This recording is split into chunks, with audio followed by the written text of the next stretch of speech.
Après avoir procédé le 1er juillet dernier à une révision à la hausse de 10% des tarifs de l'électricité qui n'a touché seulement que 11% des abonnés en Côte d'Ivoire, le gouvernement ivoirien remet le couvert avec une nouvelle augmentation. Ce second ajustement, également de 10% en l'espace de quelques mois, concerne cette fois l'ensemble des abonnés à l'électricité, y compris les 89% dont l'ampérage varie entre 5 et 10 ampères, ayant été épargnés lors des précédentes augmentations. Quel est l'impact de l'inflation sur le coût de l'électricité en Côte d'Ivoire? C'est notre sujet du jour dans Éco-Débat et pour en parler, nous recevons sur notre plateau M. Kouadio Alinsège. Il est consultant en développement. Face à lui, le docteur Alioune Bakayoko, expert en énergie renouvelable. Merci, monsieur, d'avoir répondu à notre invitation. C'est nous qui vous remercions, Max. Alors, je commence par vous, docteur. Qu'est-ce qui justifie cette augmentation du coût de l'électricité en Côte d'Ivoire? L'augmentation est due par plusieurs facteurs. Pour commencer, l'État a engendré ces 10 dernières années beaucoup d'investissements dans la production de l'électricité. En dehors aussi de ce facteur qui est très majeur, il y a aussi l'aspect macroéconomique de notre pays. Vous saviez, très souvent dans le développement d'un pays, le pays a l'obligation de demander des prêts, ce qu'on appelle dans le cadre économique fait des requêtes. S'il y a des partenaires financiers qui établissent des exigences dans ce sens-là, cela peut emmener un pays à revoir sa politique énergétique. Et alors, c'est dans ce sens que l'État a décidé de réduire sa subvention sur l'électricité de nos ménages. Alors, les partenaires, ceux qui octroient du financement aux États, peuvent influencer sur l'économie d'un pays. Mais bien entendu, ce n'est pas un fait nouveau. Vous savez, si on veut répondre à cette question, on va faire la genèse des PAS, des programmes d'ajustement structurel auxquels nos États ont été confrontés dans les années 70-80, lorsque les économies africaines ont fait face à des crises. Vous savez, les programmes d'ajustement structurel sont des structures économiques, des systèmes économiques qui ont été mis en place dans lesquels il y avait des exigences que nos États devraient satisfaire, principalement l'amélioration des deniers publics, une politique d'austérité budgétaire dans l'administration publique. Il y a certains investissements dans différents secteurs stratégiques tels que l'éducation, tels que la santé, dont l'État s'est vu réduire ses quotes-parts en matière d'investissement. Vous avez vu que certains secteurs ont été privatisés. On a donc abouti au projet BOT. Je ferme la parenthèse. Mais en ce qui concerne l'influence de nos partenaires internationaux, cette influence est avérée dans la mesure où ce sont eux qui ont de l'argent. En ce qui concerne le cas de la Côte d'Ivoire, lorsque la Côte d'Ivoire a contracté un prêt dernièrement auprès du FMI, ils ont demandé à ce que pour le remboursement, il y ait un ajustement tarifaire au niveau de l'électricité. Et c'est ce à quoi nous assistons désormais. Mais il est important de noter que cet ajustement aura des impacts très négatifs. Cet ajustement tarifaire aura des impacts très négatifs sur le coût des ménages. Parce que n'oubliez pas qu'un pays ne peut pas se développer économiquement s'il n'y a pas de source d'énergie forte. D'accord. On va en parler tout de suite. Mais comment expliquer alors que la précédente augmentation datait seulement juillet 2023? Mais l'État de Côte d'Ivoire fait face à des exigences. En l'espace de quelques mois. C'est ce que je dis. L'État de Côte d'Ivoire fait face à des augmentations. Le secteur de l'électricité n'est pas le seul secteur qui a connu une augmentation. Il y a aussi le secteur énergétique. Vous avez vu les pics, les différentes augmentations en l'espace de moins de 2 ans, du simple au double. C'est la même chose au niveau du secteur électrique. Si l'État de Côte d'Ivoire a des exigences face à ses partenaires internationaux, l'État de Côte d'Ivoire est obligé de satisfaire ces exigences.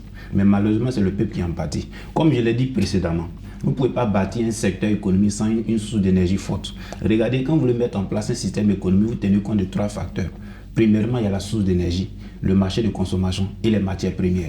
Et en Côte d'Ivoire, nous sommes un pays avec ses potentialités naturelles qui permettent au pays de produire de l'électricité. Aujourd'hui, on a un mix énergétique. On a nos différents barrages, nos différents cours d'eau. On peut même en produire avec du pétrole et du gaz, l'énergie thermique. Donc, tout cet arsenal mis ensemble a permis le développement d'un secteur économique jusqu'à une période donnée. Mais le coup de batteur a signifié des éléments très importants. La Côte d'Ivoire a consenti de nombreux investissements dans ce secteur. Et il est arrivé un moment où ce secteur est devenu déficitaire. Donc, il fallait donc trouver des stratégies palliatives pour pouvoir combler le déficit. D'où cette énième augmentation. Alors, docteur, on passe de juillet 2023 à seulement janvier 2024 à 10% sur le coût de l'électricité en Côte d'Ivoire. Alors, comment expliquer cela? L'explication est simple et claire. Quand un partenaire financier te donne ses exigences, c'est lui qui a l'argent. Et si tu dois respecter ces exigences, tu te rends compte que pour le respect de ces exigences, il te faut une augmentation de 10%. Tu n'as pas le choix, en fait, réellement, c'est ça. D'accord. Et le prix du kilowattheure est passé de 79 francs CFA à 87 francs CFA et son coût de revient à 89 francs CFA. Alors, c'est-à-dire que le déficit va encore creuser. Alors, est-ce qu'on peut s'attendre à de nouvelles augmentations dans les mois qui viennent? Moi, je serais tenté de dire non. Et c'est un souhait. Voilà. Mais il est quand même important qu'aujourd'hui, on vit dans une période un peu délicate. Délicate dans la mesure où nos barrages commencent à se sécher. D'accord. Donc, la production même énergétique est en train de prendre un coup. Donc, il est probable que dans les 6 prochains mois, qu'il y ait peut-être encore une augmentation. Ce n'est pas un souhait, mais malheureusement. Et, Monsieur Alain Kouadio, est-ce qu'on peut s'attendre encore à des augmentations après ce qu'on a déjà connu? Effectivement, ça peut arriver si on s'en tient aux arguments donnés par le docteur. Si nos barrages sont en train de s'assécher, si l'État de Côte d'Ivoire n'arrive pas à régler cette question, je pense que la solution sera de procéder à une énième augmentation. Mais cela aura des impacts sur le revenu des populations. Parce que n'oubliez pas que nous sommes un pays de consommation. Vous voyez, au lendemain des indépendances, les ex-puissances colonisatrices, de façon générale en Afrique, ont spécialisé nos différents pays. La Côte d'Ivoire, par exemple, a fait objet d'une spécialisation primaire de son économie. Vous verrez que notre secteur économique est détenu à hauteur de 30 à 35% du secteur primaire. Et notre secteur secondaire est à peu près, je dirais, est un secteur embryonnaire. Donc vous voyez que nous consommons. La plupart de ce que nous consommons sort des industries. Or, les industries utilisent quoi? De l'énergie. Donc si il y a une augmentation du coût de l'énergie, de facto, il y aura une répercussion sur les produits finis qui sortiront de nos industries. Parce que ce sont des opérateurs économiques qui doivent aussi faire face à certaines exigences. Or, on se rend compte que le revenu des populations n'a pas augmenté. Raison pour laquelle on parle d'inflation. Je pense que pour l'État de Côte d'Ivoire, il serait question de commencer à mettre en place les mécanismes pour juguler cette inflation, pour éviter des remous sociaux. Alors tout à l'heure, il y a le docteur Alioune Bakako qui a parlé de la hausse qui se justifie par une baisse des cours d'eau. Ça, nous n'y sommes pas actuellement. Il y a aussi l'actuel porte-parole du gouvernement, Amadou Coulibaly, qui a annoncé qu'il y avait une vague de chaleur. Et quand on a parlé de hausse et de baisse des cours d'eau, ça c'est l'ancien Premier ministre Patrick Achi qui l'avait annoncé. Alors, est-ce que ce sont des arguments qui tiennent, ce sont des raisons assez pertinentes, docteur Alioune Bakako? Je serais tenté de vous dire non. Franchement. Voilà, franchement. Parce qu'il faut juste justifier ou les faits sont avérés? Je n'ai pas lu ce rapport-là. D'accord. Donc il serait pour moi faux de me prononcer là-dessus. Ce qui est sûr, c'est qu'en ce jour, la baisse des cours d'eau, c'est continuel. Voilà, vous voyez. Et il y a le réchauffement climatique qui frappe fort. On n'en parle pas très souvent, malheureusement, mais nous subissons énormément. Même l'argument sur la chaleur, c'est pareil. Mais écoutez, combien d'Ivoiriens ont un split chez eux? Combien? Voilà. On vous parle de gens qui ont 5 ampères. 5 ampères, tu n'as pas la possibilité de mettre un split En effet. pendant longtemps. Bien sûr. Donc, ce n'est pas fonctionnel. Mais ces personnes se plaignent. C'est qu'il y a un autre problème. Je ne voudrais pas qu'on fuit le débat. Le débat est que l'État a augmenté les factures pour faire plaisir à une entité X. Et c'est ça la raison. Sinon, l'argument de la chaleur et autres, c'est pour nous faire plaisir, c'est tout. Monsieur Alain Kouadio, est-ce que vous êtes d'accord avec le docteur Bakako? L'argument ne tient pas, c'est pas lié à la baisse. Ce n'est pas factuel. L'État de Côte d'Ivoire a simplement satisfait aux exigences d'un partenaire international. Ce qu'il est important de noter, pour moi, pour ma part, il faudrait que l'État de Côte d'Ivoire ait le courage de décentraliser, de libéraliser le secteur de l'énergie en Côte d'Ivoire. D'accord. C'est un secteur qui a été privatisé, mais la privatisation de ce secteur impacte le quotidien de nos populations. Vous savez, moi, j'appelle ça un service régalien. L'État de Côte d'Ivoire, dans ses différentes prérogatives, a des prérogatives régaliennes, telles que l'assurance de certains services, l'accès à l'eau potable, l'accès à l'électricité, l'accès à l'éducation, à la santé, etc. Donc, ce sont des services publics. Mais on a l'impression que ces services publics sont devenus, je dirais, des difficultés, entraînent des grosses difficultés pour nos populations. Parce que, vous voyez, on a une économie qui n'est pas assez forte, qui a déjà été fragilisée par la Covid-19. Il y a eu la question du délestage, où on a parlé de rationnement. Cela a aussi impacté notre secteur économique parce que, dû à ce délestage, il y a eu des licenciements. Et plusieurs populations se sont retrouvées à la rue, plusieurs jeunes sans emploi. Il y a eu ces questions qui n'ont pas encore été résorbées. Et aujourd'hui, il y a la question de l'élévation du coût de l'électricité. Pour moi, la solution la plus évidente serait de libéraliser le secteur de l'électricité et permettre à d'autres opérateurs d'y entrer pour exploiter le soleil. Pourquoi je le dis? Pourquoi exploiter le soleil? Vous savez, la Côte d'Ivoire est un pays, je dirais, chaud, de façon générale. Donc, on peut déployer des sources énergétiques renouvelables telles que les panneaux solaires. Lorsque vous utilisez des panneaux solaires, ça veut dire que si vous avez un véhicule, vous devez avoir un véhicule électrique. Monsieur Alain Kouadio, mais là vous parlez peut-être d'une solution alors que on sait tous que les prix augmentent en Côte d'Ivoire alors que le pays même est un pays exportateur d'électricité.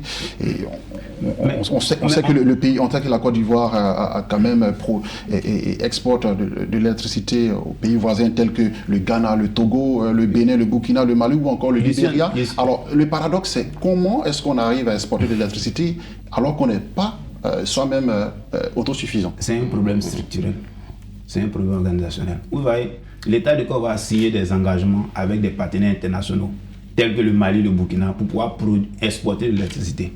Donc l'État de Côte d'Ivoire s'engage à respecter ces engagements. Maintenant, l'État de Côte d'Ivoire prend sur elle-même des décisions en interne pour pouvoir régler le problème. Parce que si l'État de Côte d'Ivoire n'a pas les engagements avec qu'elle a signé, avec le Mali, le Burkina, le Niger, ça peut entraîner des conflits diplomatiques. Donc l'État de Côte d'Ivoire s'arrange pour pouvoir gérer ces questions et puis en interne trouver d'autres solutions palliatives, dont l'augmentation tarifaire. Est-ce que vous comprenez ce paradoxe? C'est-à-dire qu'on produit de l'électricité, on exporte de l'électricité à plusieurs pays voisins, alors qu'on n'est pas autosuffisant. Max, sur ce plan, je ne partage pas totalement votre avis. D'accord. Je pense que la Côte d'Ivoire est autosuffisante. Je pense, mon avis sur la question. Et comme je l'ai dit dans mon préambule, il y a 10 ans, on était autour de 30 à 35% de personnes ayant la capacité à avoir l'électricité. Aujourd'hui, on a plus de 80. Donc, il y a eu des efforts qui ont été faits par l'État. Et l'État continue toujours de faire ces efforts-là. Comme tout État, l'État a l'obligation aussi de se faire du chiffre, de faire des investissements. Comme mon confrère l'a si bien dit dans ses propos, il n'y a pas que l'électricité. Il y a d'autres domaines que l'État doit investir, tels que l'éducation, la santé et autres. Mais ce n'est pas une raison pour pousser l'État à augmenter ses coûts-là. Je viens aussi renchérir pour dire que l'État n'exporte que 10% de l'énergie qu'elle produit, environ 10%. Donc je pense que ça n'a pas d'influence sur la distribution locale. Et les barrages, tout ça? Bon, mais les barrages... Aujourd'hui, en Côte d'Ivoire, quand on annonce un barrage, tout de suite, on se dit, voilà, le coût de l'électricité va baisser. Il y a le barrage de Soubré qui a été inauguré, mais jusque-là, il n'y a pas d'impact significatif sur les factures. Comment vous expliquez cela? Ce que je veux dire, c'est que le fait qu'il y ait des barrages ne garantit pas la réduction du coût de l'électricité. Parce que lorsqu'on pourquoi on fait les barrages alors? Oui, mais c'est pour accroître la capacité de production. C'est pour accroître la capacité de production. Regardez un peu. Quand vous faites une cartographie... Mais si on accroît la capacité de production, ça doit avoir un impact sur les factures. Regardez mon argumentaire. Allez-y. Quand vous faites une cartographie de l'implantation de la population ivoirienne en Côte d'Ivoire, vous verrez que la densité de population est plus forte au sud qu'au nord. Faites une analyse, vous verrez que la consommation d'énergie est plus forte au sud qu'au nord. Pourquoi? Parce que quand vous prenez toute la moitié sud, principalement dans notre zone portuaire d'Abidjan, plus de 65% des unités industrielles s'y trouvent. Et de cette zone-là, l'État prélève environ 80 à 95% de sa recette fiscale. Donc vous verrez que les investissements dans ces zones-là seront massifs par rapport aux autres zones. Donc, le fait qu'il y ait un accroissement de la production énergétique ne signifie pas forcément qu'il y ait une baisse du taux de l'énergie. Parce qu'en réalité, cet accroissement, il est fait en fonction des besoins. Mais les besoins économiques de nos partenaires économiques sont dans nos zones économiques. Quand vous faites par exemple un tel projet, au nord, ce projet peut pas être plus porteur qu'au sud en raison de la qualité des activités économiques. Je ne sais pas si vous comprenez cette affaire. Bien sûr. Voilà. Donc pour moi, le fait qu'il y ait d'autres barrages, le fait qu'il y ait d'autres mesures palliatives, telles que, vous voyez, un barrage, c'est un investissement. Mais quand on fait un investissement, il faut rentabiliser. N'oubliez pas que c'est une affaire où il y a le privé qui investit. Quand un secteur public co-contracte avec un secteur privé, vous voyez, la question des dividendes, la question de bénéfices va refaire surface. Ce n'est pas un secteur qui est public à 100%. C'est ce que veut faire les autres. Quel est donc l'apport des différents barrages hydroélectriques que l'État inaugure depuis quelques années maintenant? L'apport est très majeur. Et comme je l'ai dit dans mon préambule, il y a 10 ans, on n'avait alimenté que 30% de la population. Aujourd'hui, on alimente plus de 80%. Vous voyez, ce gap-là, c'est grâce à ces barrages que l'État a mis en place. D'accord. Alors, depuis cette annonce d'augmentation, voilà, en Côte d'Ivoire, les factures sont passées, pour certains abonnés, on constate, les factures sont passées quasiment du simple au double, voire même au triple. Donc, ce qui fait qu'on n'arrive pas à comprendre, que l'usager ivoirien n'arrive pas à comprendre cette hausse de 10% qui, pour certains abonnés, n'est pas exacte. Alors, comment vous expliquez cela? On parle d'une augmentation de 10%, alors que sur les factures, il y a plus de 20%, 30% pour certains usagers ou abonnés. Comment vous expliquez cela, M. Alain Kouadio? Bon, pour moi, en réalité, c'est plus qu'une augmentation de 10%. C'est tout. C'est plus qu'une augmentation de 10%. Bon, peut-être que les gens nous diront que ce sont des erreurs informatiques, mais bon, je ne serai pas partant pour cela. Parce que si l'État estime qu'il augmente les factures de 10%, il doit être capable de justifier les montants qui sont suscités ou bien énoncés.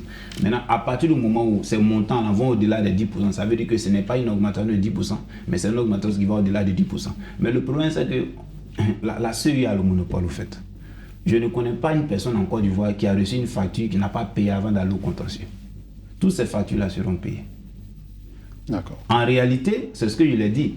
Et comme il n'y a pas le secteur monopolistique, il n'y a pas de concurrence. Dans un secteur où il n'y a pas de concurrence, il y aura forcément une inflation. Parce que l'opérateur, il est seul, il dicte sa conduite, il dicte ce qu'il veut faire. Mais imaginez-vous un secteur je dirais un secteur libéralisé, où il y a plusieurs opérateurs qui opèrent dans un tel domaine. Mais les factures seront moins élevées. Chacun aura le choix de choisir son opérateur. Maintenant, comme on sait qu'il y a plusieurs opérateurs, les gens seront obligés de baisser le coût pour le bien-être de la population. On a annoncé 10%, et on se retrouve à 20, 30, 40% sur certaines factures.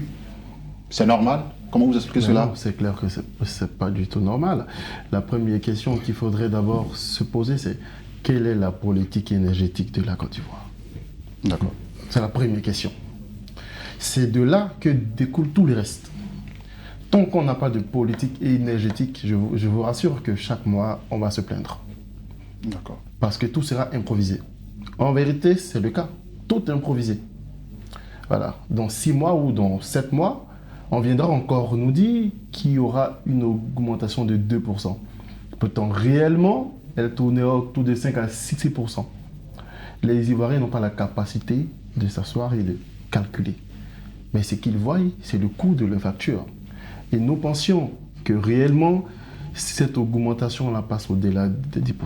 D'accord. Et c'est une augmentation qui a sûrement une incidence sur d'autres secteurs. Alors comment, justement, contenir l'inflation? Comment contenir? Moi, je pense que Parce que pour le coiffeur qui faisait peut-être à 1000 francs CFA, voilà la tête, il est obligé d'augmenter. Et comment contenir l'inflation à ce niveau? Il n'y a pas de moyens préventifs. Ça va arriver. On n'a pas le choix. Seulement que chaque ménage doit commencer à réduire l'utilisation de ces équipements électriques. Voilà. Cela donnera une nouvelle éducation familiale à nos familles. D'accord. Alors vous, M. Alain Kouadio? Je suis d'accord avec lui, on ne peut pas éviter l'inflation. À partir du moment où le secteur énergétique a connu une envolée en termes tarifaires, il est impossible d'éviter l'inflation. Il n'y a pas de solution. Il n'y a pas de solution. On va vivre l'inflation.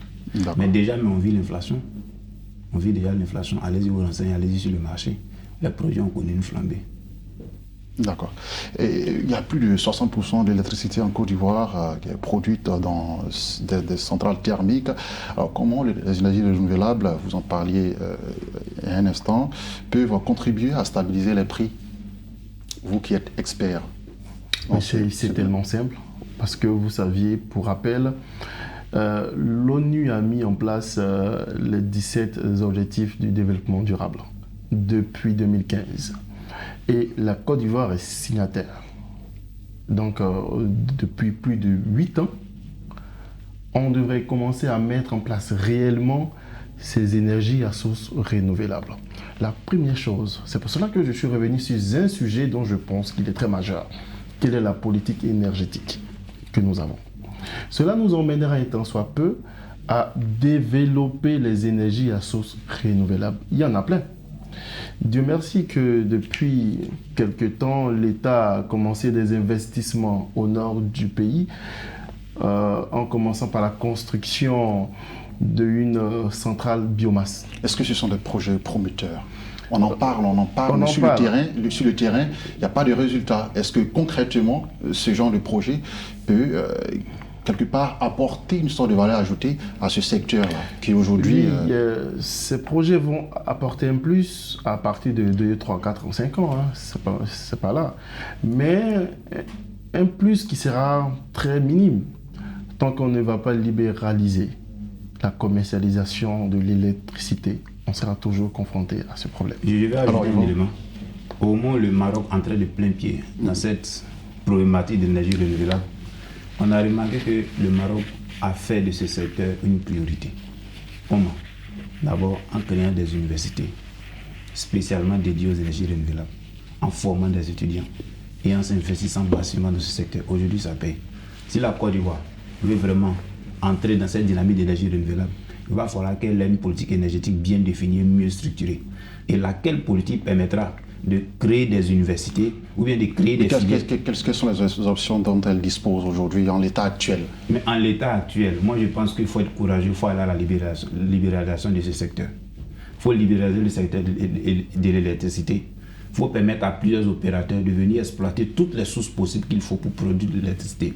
Je l'ai dit tantôt, vous prenez un foyer qui utilise les panneaux solaires avec un véhicule électrique. Vous savez qu'il ne paie plus de carburant, il ne paie plus de factures.